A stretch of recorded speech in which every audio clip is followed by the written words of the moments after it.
And welcome to the Aaron Katzman Show. I'm your host, Aaron Katzman. We speak about your life, your money, and your investments. And as always, we're coming to you from the spiritual and soon-to-be financial capital of the world, Jerusalem, Israel. If you like this content, please hit the like button below, as well as hitting like on the podcast. And if you've not yet done so, please hit the subscribe button and subscribe to the podcast and the video as well. So, we're going to speak about something which is very important as the Passover holiday approaches. In fact, this is really important for any kind of holiday or vacation where we tend to, where many people make the mistake, instead of focusing on themselves and their own situation, they tend to look around them. They get sort of big eyes. Ooh, what are the Smiths doing? What are the Johnsons doing this year, huh?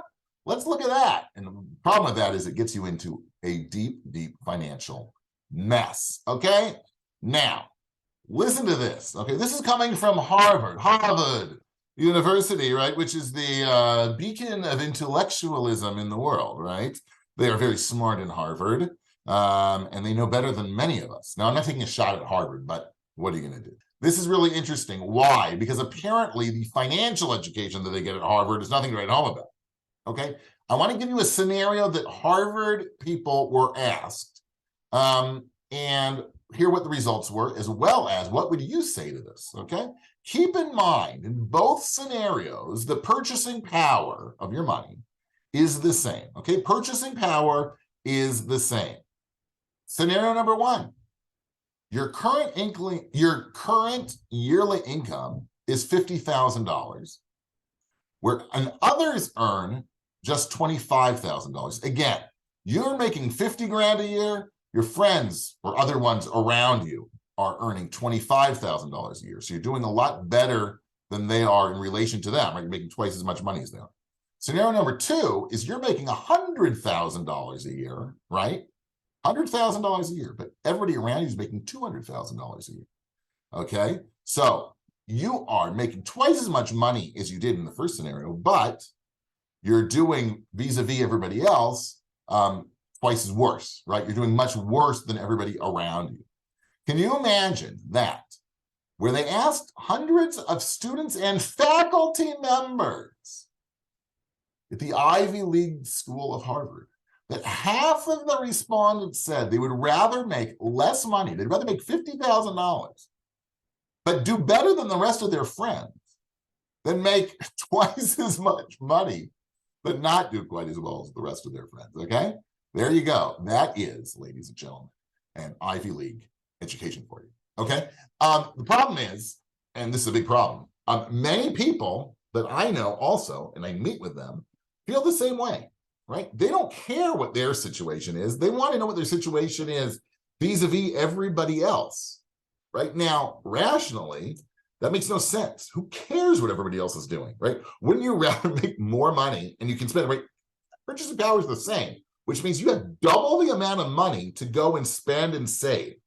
Why on earth would that make you, let's say, depressed, make you sort of uneasy financially to the point that you'd rather take a haircut, you'd rather lose half of your money in salary, but do better than your friend, just so you can do better than your friend, but have less amount of money. It makes no sense financially, but everybody does that. Why did I start off by saying that during vacation season, that's where it becomes apparent? Because we have the concept of keeping up with the Joneses, right? We want to know what everybody else is doing. Even if we can't afford it, darn it, we're going to do it. We're going to go to that hotel. We're going to go skiing, okay? We're going to go to Hawaii. Okay, we don't have any money to pay for it, right? We can afford a 3-day vacation at a 3 or 4 star hotel, right? We can't go to a 5-star hotel. But you know what? Who cares, right? We can't afford it. We're going to do it anyway, right? And they do it. And you know what happens then? The bill comes. Then what happens? Minus. Now, today with interest rates higher, well, how much do you think you're paying on that little minus?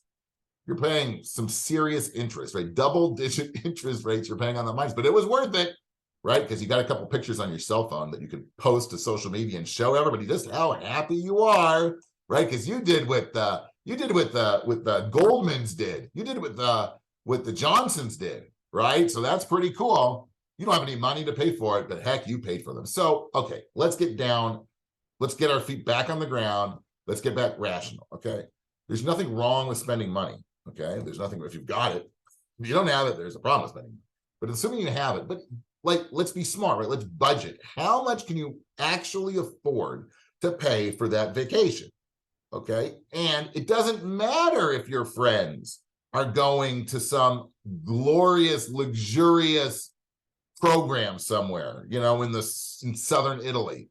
You can't afford it. Okay, just be happy with what you have. Why is that such a bad thing today in society? Why can't people just be happy what they have? Of course, there's the famous passage in Ethics of the Father, right? Who is rich? One who's happy with his lot, his or her lot, right? That's very, very important. It's very, very deep. But what's it mean? It means you have what you have, right? Be happy with it, okay? Just because you're not the other guy, and who knows how the other got that money? Maybe they earned it, maybe they inherited it, maybe their parents just gave it to them. You don't know. Why does it even make a difference? Who cares what your friends are doing? What's important is that you are living financially responsible, okay? And you do what you do. Don't be like a Harvard person who thinks, I'd rather make less money, but as long as I'm sticking it to my friend because I'm making more than him, oh, that makes me happy. That makes me great. That's such stupidity, right? Make as much money as you can and then live within your means and tune out all the noise. You might be hearing the honking in the background. Tune out all the noise, okay? And focus on yourself. It's quite ironic. It just occurs to me right now, right? We're living in the I generation, right? The iPhone, the I this, the I that, right? The national pastime of anybody under 18 years old is to go something along the lines of this, right? It's all about me. It's taking selfies, all about me. But when it comes to finance and going on vacation, doing anything, all of a sudden it's not about me. No, it's about Mr. Johnson. What's my neighbor doing? Right now, all of a sudden, we've transformed ourselves from, from only thinking about ourselves, it's really interesting, to focusing on what other people do. Okay, why don't we flip that? Why don't we get rid of the I generation, I, when it comes to everything. But when it comes to finance, let's incorporate it, okay? What do we have and what can we afford? And tune out all the noise and don't worry about what your friends are doing. Maybe they are living within their means, or maybe they're not, right? As we know, social media pictures can lie. It doesn't always tell the total truth. You've been tuning in to the Aaron Katzman Show, where we speak about your life, your money, and your investments. If you liked this, please hit the like button below. And if you've not yet done so, please hit subscribe to both the YouTube channel and to the podcast. Thanks so much for tuning in, and we'll speak to you soon.